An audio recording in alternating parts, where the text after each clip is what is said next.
Sudarlun, anggota DPRK Aceh Besar dari Partai Keadilan Sejahtera Dapil 2, Kecamatan Pekanbadak, Lepung, Lung, Pulau Aceh dan Loknga, Eka Rizkina SPD langsung melakukan inspeksi mendadak ke lokasi jembatan ambruk yang menghubungkan Lambaru Nejit Ujung Pancu, Kecamatan Pekanbadak, Aceh Besar, Kamis 23 September 2021.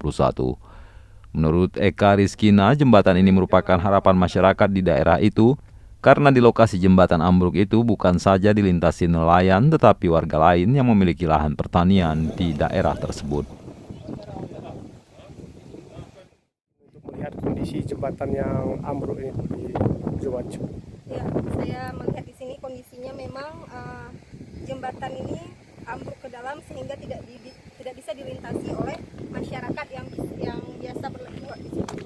Jadi saya harapkan segera ditangani oleh pihak-pihak terkait sehingga masyarakat bisa memfungsikan kembali di mana wilayah ini merupakan lalu lintas bagi masyarakat. Dari Aceh Besar, Asnawi Lui, Serambion TV.